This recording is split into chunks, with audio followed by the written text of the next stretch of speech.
বাসায় যদি শুনতে আমি খুব প্রবলেমে পড়ে যাব। ভাইয়া প্লিজ রিমুভ করে দেন। এরকম ঘটনা একটা নয়, আমাদের দেশে হরহামেশাই এখন ঘটছে এরকম ঘটনা।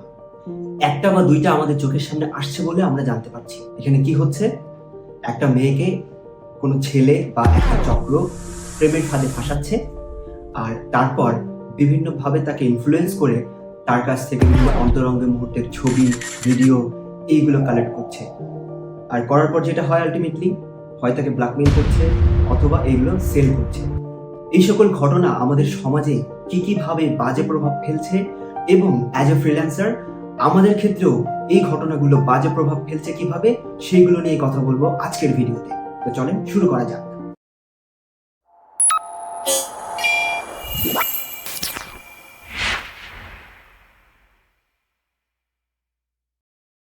আমি অলরেডি আগেই ছোটখাটো একটা ব্যাখ্যা দিয়েছি কিভাবে এই ঘটনাগুলো ঘটছে, আর এই ঘটনাগুলো ঘটাচ্ছে কারা সেটাও বলেছি।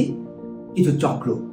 মাত্র কিছুদিন আগে একটি চক্রকে পুলিশ ধরেছে, সেখান থেকে জানা গেছে অনেক ঘটনা। ওই চক্রটি কি করত, টেলিগ্রাম গ্রুপের মাধ্যমে এরকম ধরনের ভিডিওগুলো সেল করত পেইড সাবস্ক্রিপশন সিস্টেমে।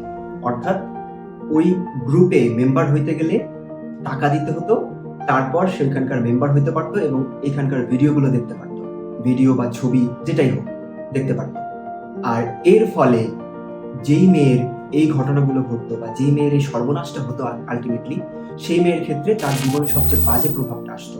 সে সামাজিকভাবে হেয় প্রতিপন্ন হয়েছে, অথবা দেখা গেছে সুইসাইডাল অ্যাটেম্প্ট নিয়েছে বা সুইসাইডও করে ফেলেছে অনেক ক্ষেত্রে। তাছাড়া উঠতি বয়সী যেসব তরুণ তরুণী, তারাও বিপদে চলে গিয়েছে এইসব গ্রুপগুলো বা এইসব চক্রগুলোর কল্যাণে। সামাজিক মূল্যবোধ একেবারে নষ্ট হয়ে গেছে।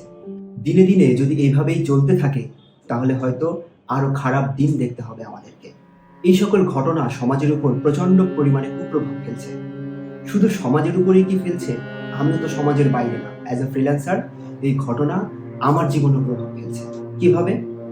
আমি তো সমাজের বাইরের কেউ না। লাস্ট যে চক্রটিকে ধরেছে পুলিশ, তার বিস্তারিত ঘটনা জানার পর আমি চমকে গেছি। যেই চক্রটি এই কাজটা করত, তারা নিজেদেরকে ফ্রিল্যান্সার বলে দাবি করে।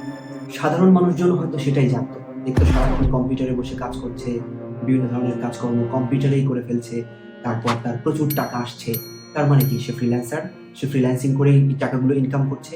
এর বাইরে হয়তো কোনো কিছুই তারা চিন্তা করতো না। কিন্তু যখন সাধারণ মানুষ জানলো ফ্রিল্যান্সিং এর আড়ালে তারা এইসব কাজকর্ম করেছে, এইসব অপকর্ম করেছে, তখন সাধারণ মানুষের মন থেকে ফ্রিল্যান্সিং এর উপর একটা বিরূপ প্রভাব পড়ে। শুধু এই একটা ঘটনা না, এরকম ধরনের আরো অসংখ্য ঘটনা কিন্তু ঘটছে। আরো অসংখ্য চক্র এরকম ধরনের ঘটনা ঘটাচ্ছে। আর এরকম ধরনের ঘটনাই না, বহু আরো অনেক ধরনের ঘটনা ঘটছে ফ্রিল্যান্সিং এর আড়ালে। এই তো কয়েকদিন আগে আরেকটা নিউজ দেখলাম, ঠাকুরগাঁওয়ে একটা গ্রুপকে ধরেছে পুলিশ। তারা কি করে, তারা ফ্রিল্যান্সিং করে, সিপিএ মার্কেটিং করে। সেখানে বিভিন্ন অশ্লীল ছবি, ভিডিও দিয়ে তারা কি করছে, তরুণ সমাজকে বিভিন্ন ওয়েবসাইটে ডাকছে। স্বাভাবিকভাবেই তরুণদের মধ্যে এই বিষয়গুলো নিয়ে খুব কিউরিয়াসিটি থাকে, যে কারণে তারা এই ফাঁদে পা দিচ্ছে। হয়তোবা ওই সিপিএ মার্কেটার বা ওই সিপিএ মার্কেটিং টিম ব্যাপক ইনকাম করে ফেলছে, কিন্তু আলটিমেটলি তার যে ক্লায়েন্ট ছিল তারও কোনো উপকারে আসছে না। আবার যারা ওই ওয়েবসাইটগুলোতে ভিজিট করছে তাদেরও কোনো কাজ হচ্ছে না। অর্থাৎ টোটালটাই হয়ে যাচ্ছে স্ক্যাম। এখানেও কিন্তু ফ্রিল্যান্সিং নামটা জড়িত। কাজেই যেসব ঘটনাগুলো ঘটছে, আমার নিজের কাছেই ভয় লাগছে কিছুদিন পর যদি আমি কোথাও গিয়ে নিজেকে ফ্রিল্যান্সার হিসেবে দাবি করি, মানুষ হয়তো আমাকে পাকা চোখে দেখবে। দিনে দিনে হয়তো মানুষের মনে এরকম ধারণাই তৈরি হয়ে যাচ্ছে যে ফ্রিল্যান্সিং মানে এই ধরনের প্রতারণা, ফ্রিল্যান্সিং মানে এই ধরনের ফাঁদ, ফ্রিল্যান্সিং মানে স্ক্যাম। শুধু এইটাই না, অনেকেই তো মনে করছেন ফ্রিল্যান্সিং মানে হচ্ছে টোটালি অশ্লীলতা। এই ঘটনাগুলোর থেকে যদি আমরা বের হইতে না পারি, তাহলে আমাদের ভবিষ্যৎ, আমাদের ফ্রিল্যান্সারদের ভবিষ্যৎ হুমকির মুখে পড়বে বলে আমি মনে করি। এখন আমাদের করণীয় কি? যে যে নিজ নিজ জায়গা থেকে আওয়াজ তুলবে, এগুলো বন্ধ করতে হবে। যারা নতুন ফ্রিল্যান্সিং শিখতে চায় তাদের করণীয় হচ্ছে এভাবে প্রতারণার ফাঁদে পা না দেয়া, দেখে শুনে যাচাই বাছাই করে তারপরে যে কোনো কাজে যুক্ত হওয়া। নীতি নৈতিকতাকে আঁকড়ে ধরে রাখা, নীতি নৈতিকতা বিসর্জন দেওয়া যাবে না। আবার যারা ফ্রিল্যান্সিং শিখতে চান তাদের অভিভাবকদের প্রতি আমার অনুরোধ হচ্ছে, আপনার সন্তান যে ফ্রিল্যান্সিং শিখতে চায়, সে যে ফ্রিল্যান্সিং শিখছে বা সে যে ফ্রিল্যান্সিং করছে, সে আসলে কি করছে আপনি একটু নজর দিন। আপনার কারণে সমাধান হতে পারে অনেকগুলো সমস্যার। আর যারা এই ধরনের কাজগুলো করছেন, যারা ফ্রিল্যান্সিংটাকে ঢাল বানিয়ে পেছনে এই ধরনের অসামাজিক অশ্লীল কাজগুলো করে যাচ্ছেন, তাদের প্রতি অনুরোধ, দয়া করে এগুলো করবেন না।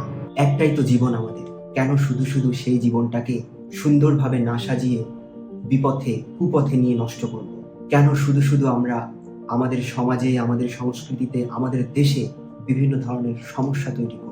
সকলের প্রতি অনুরোধ, ভিডিওটি যতটা পারেন শেয়ার করেন।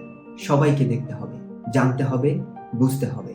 আপনার আশেপাশে যদি এরকম ধরনের কাজ কেউ করে থাকে, আপনি যদি জেনে থাকেন, চুপ করে থাকবেন না। দেশটাকে ধ্বংসের হাত থেকে বাঁচান। ভালো থাকুন, সুস্থ থাকুন, সুন্দর থাকুন, নীতি নৈতিকতা দিয়ে জীবনটাকে সাজান। দেখবেন জীবন অনেক সুন্দর হবে। আল্লাহ হাফেজ।